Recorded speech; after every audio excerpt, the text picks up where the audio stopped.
తెలంగాణ బంధు మిత్రులందరికీ నమస్కరిస్తూ, నా పేరు డాక్టర్ భిక్షపతి. నేను మెడిసిన్ లో అసోసియేట్ ప్రొఫెసర్ జనగామ మెడికల్ కాలేజీలో పనిచేస్తున్నా. మిత్రులారా, నా చేతిలో ఉన్నటువంటి సర్పం ఏదైతే ఉందో ఇది రక్తపేజర్ అంటారు. దీనిపైన ఇది చాలా కొద్దిగా హైట్ తక్కువ ఉంటుంది. తర్వాత దీని యొక్క తల ఏదైతే ఉంటుందో త్రిభుజ ఆకారంలో ఉంటుంది. యూజువల్ త్రిభుజ ఆకారంలో ఉంటుంది.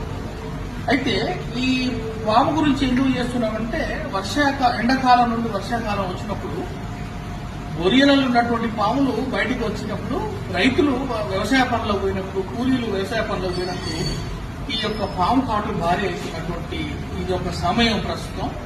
ఇది ప్రతి ఒక్క గవర్నమెంట్ హాస్పిటళ్లలో రోజుకు 4 నుండి 5 ఒక్కోసారి 10 కేసులు కూడా మేము చూస్తున్నాం.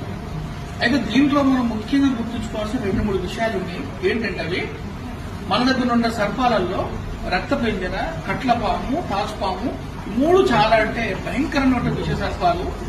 రక్తపింజరకు ముక్కు నుండి రక్తం, కుట్టిన దగ్గర నుంచి రక్తం, ఒక్కోసారి మూత్రం నుండి రక్తం, దొడ్డికి పోతుంటే రక్తం, నోట్ల నుండి రక్తం కంటి నుండి కూడా రక్తం వచ్చే అవకాశం ఉంది.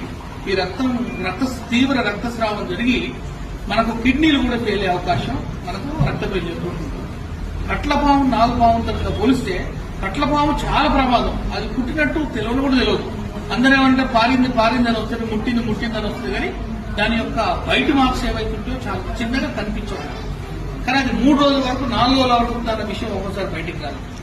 తర్వాత కట్లపాము మనం బహుశా అందరికీ మనకు తెలిసినటువంటిది. మనకు నాగుపాము ఏదైతుందో దానికి పడగా ఉంటుంది. సో ఇక్కడ మనం ప్రివెంటివ్ మెజర్స్ లలో ఏంటంటే అతి త్వరలో గవర్నమెంట్ హాస్పిటల్స్ తీసుకొస్తే మనకు దానికి తగినటువంటి విరుగుడు మన దగ్గర ఉంది.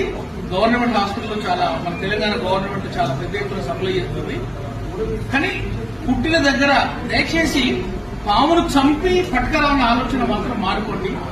ఎందుకంటే పామును చంపడంలో టైం వేస్ట్ చేసుకుంటా మనకు ముఖ్యమైన సమయం మనం కోల్పోతుంది. నెంబర్ 1, కుట్టిన దగ్గర మనం నోరు పెట్టడం కానీ, కత్తి పెట్టడం కానీ, పసుపు పెట్టడం కానీ, యాపాకు పెట్టడం, నిమ్మకాయ పెట్టడం కానీ ఎటువంటి పనులు చేయకూడదు. దయచేసి ఈ యొక్క మనం శాస్త్రీయ పద్ధతిలో దీనికి యాంటీ స్నేక్ క్రీమ్ మనం ఇచ్చుకుంటే ఎట్టి పరిస్థితులలో వాళ్లకు ఎటువంటి ప్రమాదం జరగదు. మళ్లీ నేను చెప్తున్నా, ఒక్కొక్క రాష్ట్రానికి ఒక సంప్రదాయం ఉంటుంది. మన దగ్గర నేను చూస్తున్నా ఇంకా కొన్ని మూర్ఖపు ఆలోచనలు ఉన్నాయి.